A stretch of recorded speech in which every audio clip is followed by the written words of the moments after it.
Well, friends, today's a good one. We are in the back house. Welcome to the RobCast.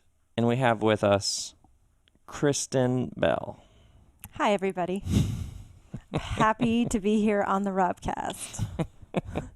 I've been the audience of one a few times, and now here I am And in the now hot here seat. you are. What an extraordinary honor. Kristen's desk is at the very, very front of the house. My desk is the very, very back in the back house. So you made the long journey, which is just a I couple of did. steps. And here you are. And I am so excited to interview Kristen about all sorts of things. And before we do, March 8th, new book, How to Be Here.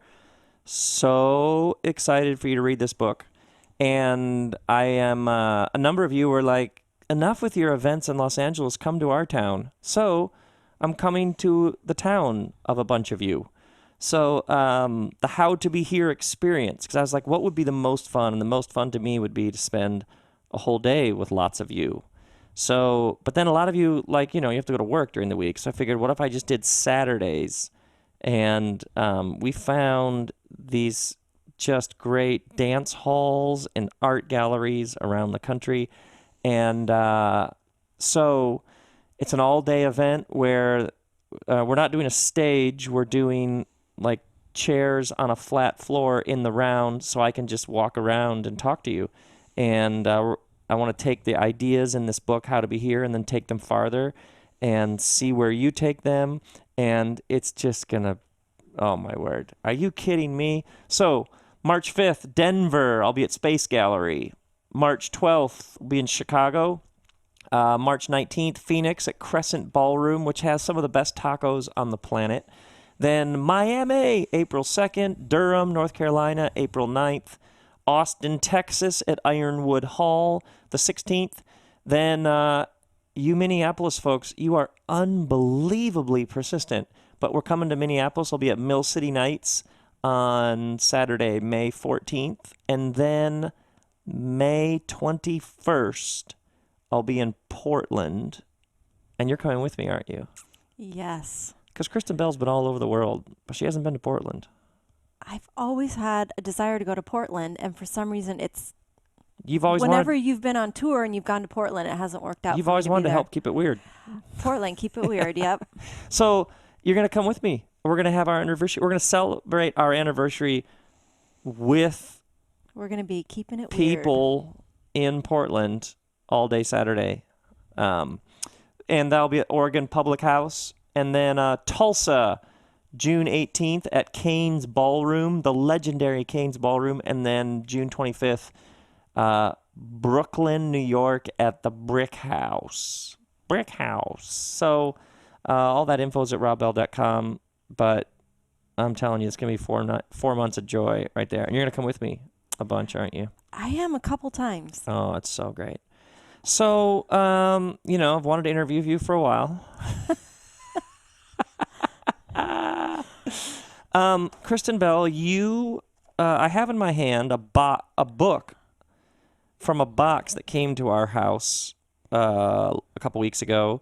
This is the Zimzum of Love, A New Way of Understanding Marriage by Rob and Kristen Bell. Now, as far as I understand, the hardcover of this book came out October of 2014. Right. And generally, what happens a year and a half after a book comes out in hardcovers, it comes out in paperback, Paperback book. which means it's way cheaper. Is that how it works? Yeah.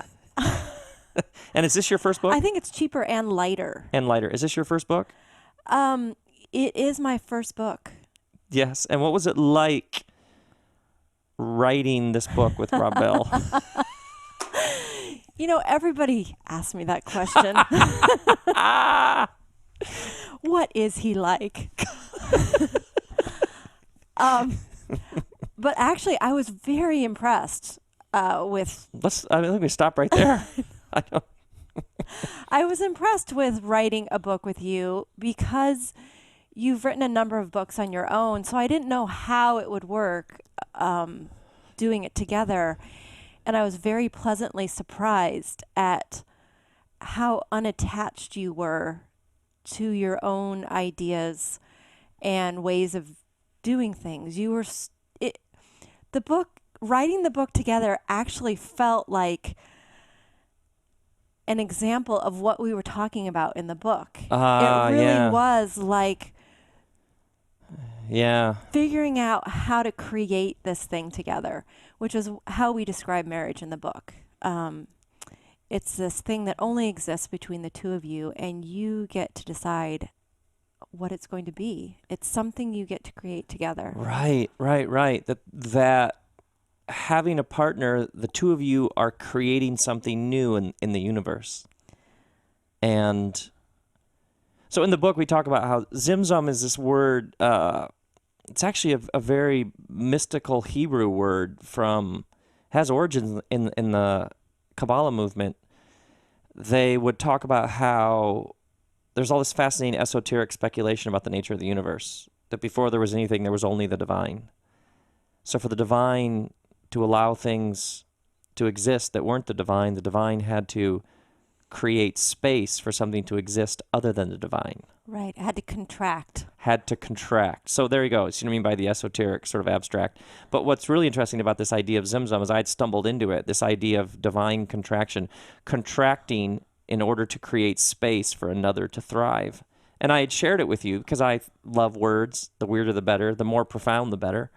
And Kristen and I had probably had a decade-long, we had both had like oh, that sounds like marriage. Like you create space in your life for this other person while they're creating space for you, and it creates this space between you. Right. And I think that when you can think about marriage in that way, it creates a great foundation. Something you can come back to. Like, oh, yeah, this is what this is. Like, we each, because of our love for each other, we have created a space for you to thrive. You've created a space for me to thrive. And that's actually how it works. That's actually how love works.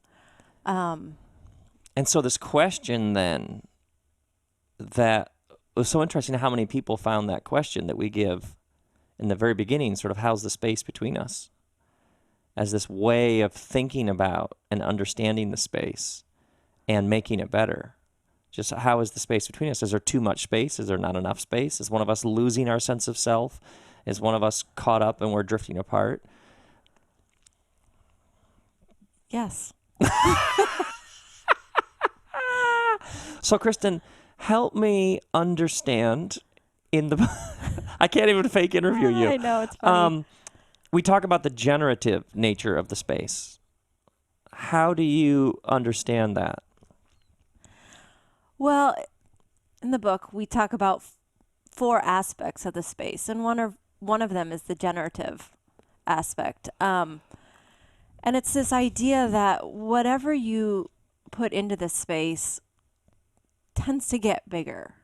Yeah. So I think what we all ultimately want is to be understood and to be valued. And what happens, I think, when you live with someone and life happens, it's very easy to feel like the other person doesn't love you as much as they used to, or They don't care. They're not listening. they They don't don't care. understand. They just, all they do is care about themselves. It's so easy to have that perspective, to have that narrative. But then what happens is when you come back to the reason that you got into this in the first place, is because I love you and I want the best for you. That puts all kinds of good stuff into the space that then has this way of expanding. So we talk about how the smallest actions actually can have this big ripple effect. And I think the root of those actions is I love you. I'm in this for you. Like I'm on your side. I'm cheering you on. And that I move towards you and you move towards me. I create space for you, you create space for me, and it creates this like flow of energy between you. And some things block that flow of energy and some things increase it. And so I noticed in your book, I noticed these stick figure drawings. Right. I know. The artist was amazing. It's incredible art. So we had the sense that these concepts and this idea of the Zimzum, if we could get it down to these really simple stick figure drawings, that would be the simplicity after complexity. Anybody can make things complex, but if you can make them simple on the other side of complexity, now you've got something. So Right. I kept doing these stick figure drawings while we're sitting there side by side for 18 months every day writing the book. And then we wanted the stick figure drawings in the book.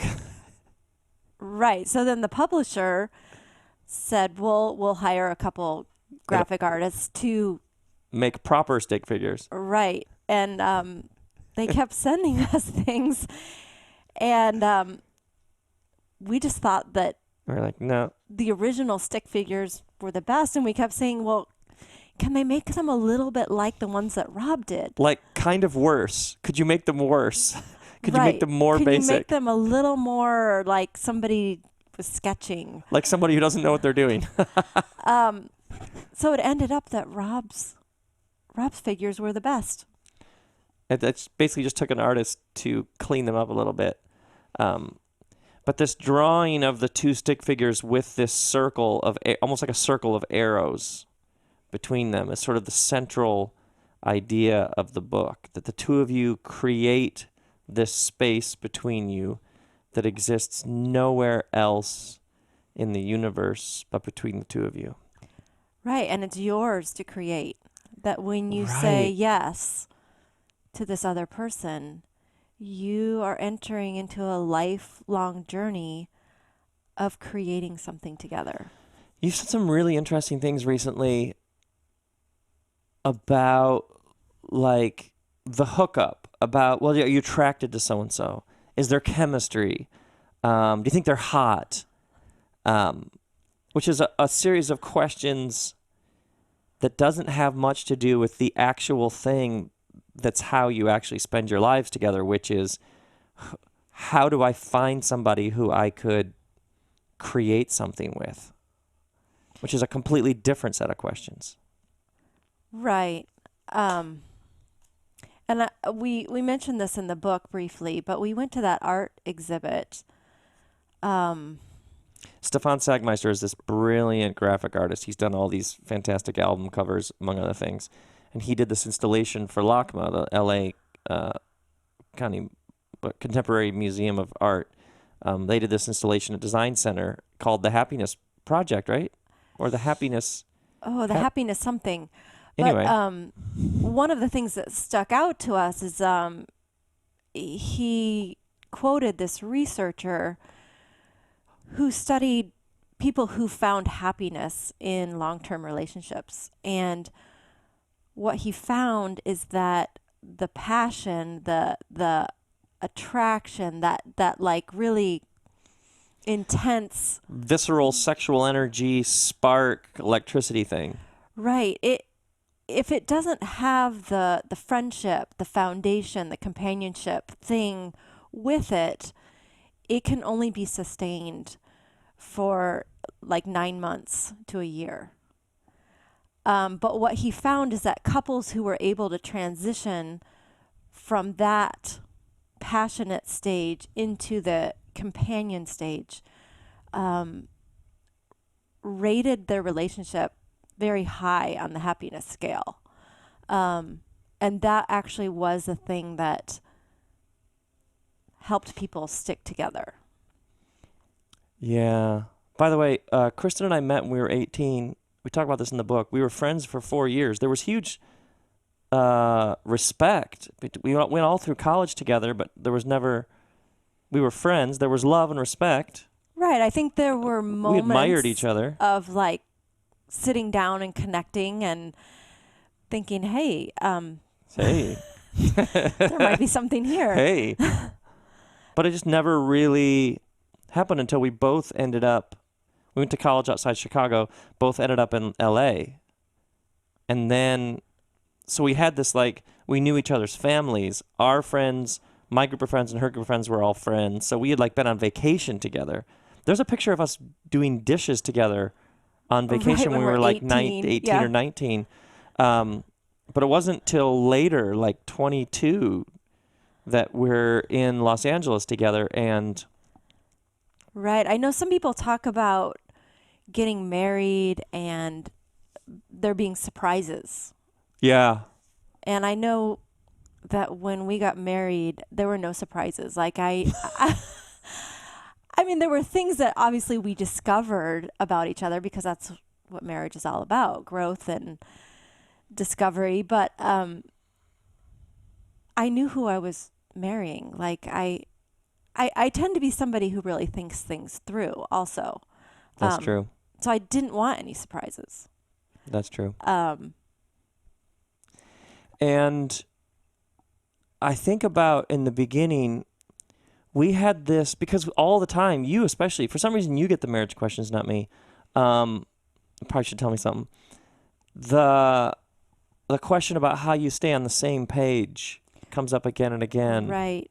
But I think about it in the very beginning, we had this sense that this was an adventure that we were going on together.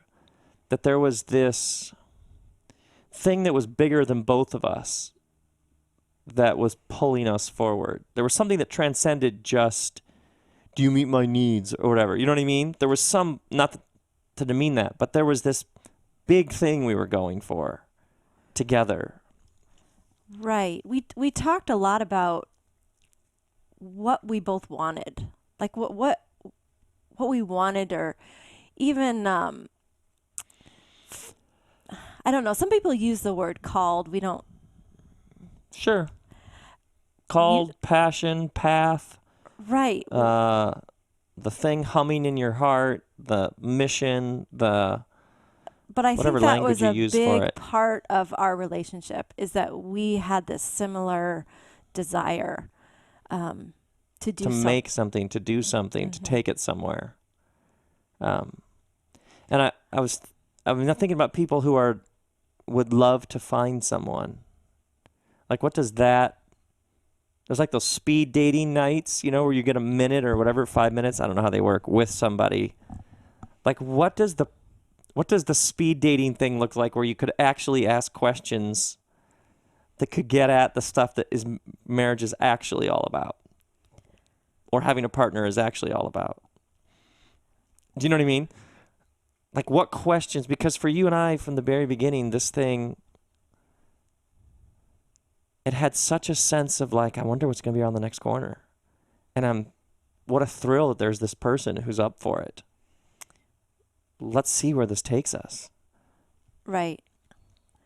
I do think that was underneath our relationship from the beginning, is that it was an adventure and we were creating something together.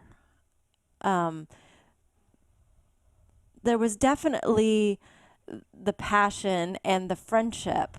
And then I would say there was that third part of, what are we doing in the world together? And I think often when people come up to me and ask me, how do I stay on the same page? It's often, I think often those people who are asking me the question are asking me because they're struggling. Mm-hmm. Like maybe one person is questioning, growing, expanding, right? exploring. They've had an experience that doesn't fit in the box that they were given, or maybe they were taught that this is what faith looks like, and they had an experience that doesn't fit in the box, and now they're restless, they're questioning, and maybe their spouse isn't. And then sometimes I feel like the person asking me the question is scared because their spouse is restless, asking questions, seems to be leaving this thing that maybe they both grew up in. Yeah. And it's terrifying. Yeah, it's terrifying. It's like, what is happening to them, and what does that mean for us? And there's just so many things in growth and transformation, that when you're in a marriage and you're not going through it together, it's very scary. And just the nature of two people with two very different personalities means you're going to handle stress and change and adventure very differently. So I think there are times that you have to just give each other a lot of grace. And there definitely are things I think that we did that helped us stay on the same page. But I think I would also tell people, like, marriage is full of all sorts of seasons. And sometimes you just need to give the other person enough space and grace. And you have to trust that you're in this together. But as I say that, then there are also things that you can do to help that person feel like you're in this together. Yeah. And we always talk about, we read a lot of books. Like, we were curious. And whenever one of us was moved by something, we would share it with the other person. Right. Like, we were passing books and ideas and music, and so a lot of shared experiences, whether they were reading a book that was transformational or cage diving with great whites in South Africa. We talk about that in the book. Right. But whether it's as an example of an like adventure, way out there, or whether it's just daily, you constantly have this it's like you have this conversation going that gets interrupted by life. But it's this never-ending conversation. I'm struck with how many people you've said, we'll have a question for you, and then you'll say, well, when you talk about it, what does your partner say? And they're like, oh, we don't talk about that. It's like, what? Yeah, you guys aren't talking about that. You're right. Whoa. I always have the assumption that couples can talk about anything. Yeah. Because I think that's something that we've had from the very beginning, is there are no topics that are off limits. And for me, that's the only way it works. Because I have this curse of authenticity. There we go. I was waiting for it to come up. Ladies and gentlemen, Kristen Bell has this thing called the curse of authenticity. Yes. She can't BS. She can't pretend. She can't play games. Which is a huge gift, but it also can get me into trouble sometimes. So she just says it. The woman is incapable of repressing or stuffing it, or just pretending like everything is fine if it's not. Right, which I referred to you as the woman just now, by the way. Yeah. So back to that's just the way that I operate in the world. And I think it's been very helpful for us because we tend to talk about everything in the moment, even if it's a frustration, because we've learned that if expressed in the right way, you get over it. Like when you got angry with me on Saturday. Yeah. When we were driving. Yeah. And I made that when that road disappeared so that I couldn't turn onto it, so that I missed that turn. Kristen likes that Maps app where that voice tells you when to turn, and I don't like anybody as being the boss of me. Right. I sound like a 3-year-old. Which is why I was frustrated, because he'll use it to have it tell him where he's going, but then he'll get in a situation like a freeway change or something, and he'll quickly pass it to me and say, where should I go? And I'm thinking... That might have happened. that's why you listen to the lady You click that button on so the the lady app keeps saying to you, telling turn you right where to in go. 800 feet. 800 feet means I'm nothing to me, not by going the to be way. your lady. And it came down to me not liking her voice, to which I learned that you could actually just change it and have like a British voice, which I would enjoy. That would be helpful. Right. So you're bringing up this example because It's a horrible example, but it's actually kind of great. Because we had it out. We had it out in the front seat. Our teenage son in the back seat did not appreciate it and Both thought teenage sons we were being ridiculous. and But our daughter. what All happens, 3 kids were like, what in the world? But we dealt with it in the moment. It lasted a total of like 3 minutes instead of the rest of the day. Yeah. Because I think what can easily happen is that you get in a situation like that, you create a narrative about the other person, and then your perspective changes so that now whatever happens the rest of the day, you're filtering it. Oh, yeah, you're filtering it through your perspective, which just strengthens it's in the space between you your now. narrative. And then it usually doesn't end until maybe there's so much distance between you and coldness that you finally have to deal with it because it's making you miserable. Yeah. Or there's some blow up about something else, and you realize that this whole time it started with an incident in the car, and it turned into this huge thing. Right. Which goes back to the generative nature of the space. I didn't mean to interrupt you there. Which goes back to the generative nature, where you have something between you. It's now in the space between you. And whatever it is will get bigger. Kindness, generosity will get bigger. Love, compassion will get bigger. So will anger, bitterness, frustration, rage. It's a flow. It's an energy flow. And it just grows and grows and grows and grows. Which I think is why we were motivated to try to communicate this concept, which came down to stick figures. Yeah. Is that we wanted to help people find a way to get back to that place. Yeah. To that place of love, to that place of right. Why we got into this thing in the first place. Yeah. Why we said yes to each other a long time ago, and why we keep saying yes to each other.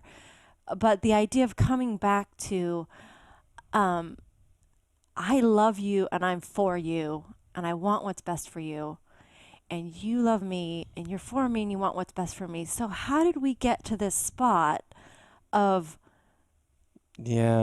believing the story that this person is not for me, right, or against me, or they're all about themselves, or I have to protect myself because they're not going to protect me, or they don't understand me, they don't love me, they don't value me. Whatever the story is, we're really good at creating stories and then finding evidence for those stories. So if we can get back to the foundation, which is an arrow from me to you, creating space for you in my life and giving myself to your well-being, you creating space and giving yourself to my well-being, and this circle that just keeps flowing between us and building up all this love and goodwill between us. Right. So what we do in the book is we try to talk about this space. We picked 4 different ways to talk about it. Like dimensions or ways of understanding the space. But all of it in an effort to help people think about what's going on between them differently. To give you language for the thing that is happening. And one of the things that moved us to sit down every day for 18 months and work on a book was that what we observed is for many people, their understandings of marriage were static. 3 steps, 5 techniques, 7 ways to, and if you do these and follow this, then you'll have whatever, love, peace, a good marriage. But that our experience of marriage was there was this space between us, and it never stops shifting and changing and morphing, and that it's way more of a dynamic reality. And You can set things up and your life works for a little while and then something changes. Your kids get older. One of you goes back to work. One of you has to travel. However, you have a health crisis. You have a financial crisis. And all of a sudden you're now in a new system. And it requires a new way of doing a number of things. And so the reason why we were really drawn to this image of the space between you is the space never stops changing. Right. And one of the beautiful things about marriage is that you get to go through all of it with this other person. Yeah. The highs, the lows, and all of it can be ways that you are bonded together. Bonded.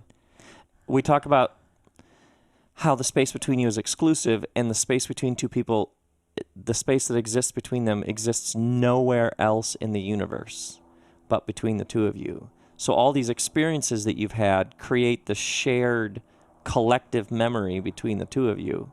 And no one else on the planet, no one else in the history of the world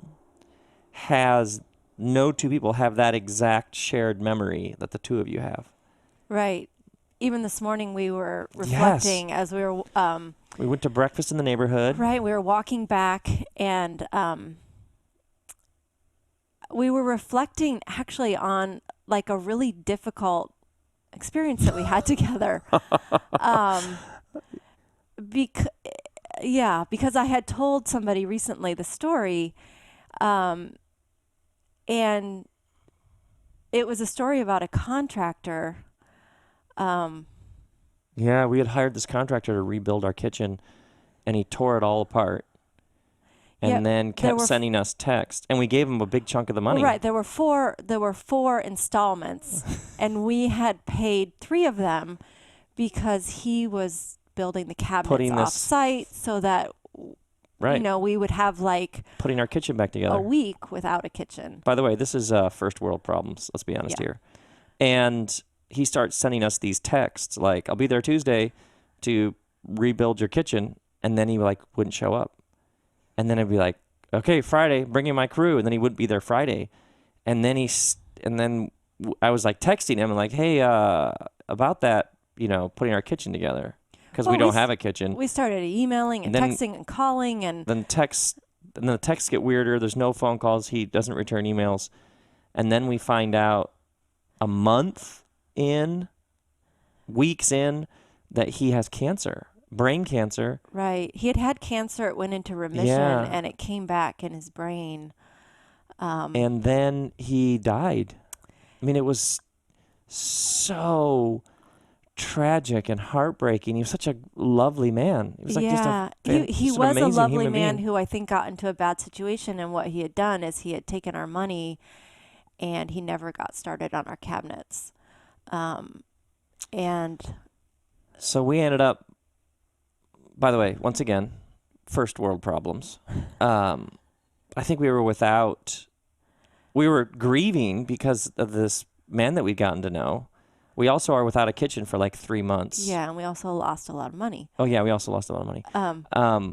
And we're walking home this morning, and somehow, you had just told that story to somebody who's in home design and construction. Right, and she said, "I think that's the worst contractor story I've ever heard." And we were walking along like, yeah, that was... Well, it's interesting, after 21 years of marriage, you collect a number of those stories, and it helps you have perspective on those kinds of situations, because when you go through them over and over again, or when you've gone through a few of them, you see, you know what, you do get to the other side. Sure. And in the moment, it can seem like such a big deal, so overwhelming, so like, how are we going to make it? And we have a lot of those stories. And I don't mean how are we going to make it through our marriage, but it was just a stressful time. And like, I'll admit, I can overreact in those situations and make them much more stressful than they need to be. And what I was reflecting on is that when you get through a number of those and you get through them together, you realize that those kinds of things aren't that big of a deal. Like, seasons come and seasons go, and you get to the other side, and it, I think, helps me when I'm in a situation like that to not overreact. I love what Pete Holmes says, to look at it as, oh, this is an interesting episode. I wonder How are these two going to get out of this one? I wonder how this episode will end. But there's something about the lightness when you can view things that are difficult with a lightness. And I also think that's what we were after with the book in talking about marriage, is when you have the static view and there's 4 steps, or there's, marriage is so some people will say marriage is so hard and you really have to work on your marriage. Yes, marriage is like it takes an investment, but it can be light, it can be playful. You can hold things a little lighter, and you can go through like arguments in the car where your teenage boys are rolling their eyes, and you can hold it all a little lighter. There actually is a playfulness to marriage, and I think that's one of the things that comes out of talking about the space between you. It's a little esoteric. Zimzum's a little esoteric. It's a little like you can't quite get your hands on it, Mm-hmm. There's a mystery to marriage. There's a mystery to how we found each other and how we got on this path together. There was a risk in saying yes. Absolutely. Like we may have gone on different paths. We may not. Like, it was possible that we drifted apart. Yeah, drifted apart or didn't stay on the same page. But it went this way, and there's a mystery to it, and there's an endless mystery to being on the journey with this other person, and how we're endlessly discovering new things about each other. We're discovering how we're growing and evolving and transforming, and we get to do it together. And there's just no one I'd rather make a mess of things with and lose money with and get angry on the freeway with than you. That's so romantic. It's true. Yeah, All that it is stuff. true. And especially when all that. It's all that's beautiful. one of the things I love about you the most is your lightness. Like how you can stay so calm and cool and light, and you find the joy and the humor in things. Well, I love that you're up for it. That you are like, all right, let's try this. And we keep trying things, and some things work and some things don't. And that almost 22 years in, it's more fun than ever, isn't it? It is. Isn't that fantastic? Yeah. That's so, what a beautiful thing.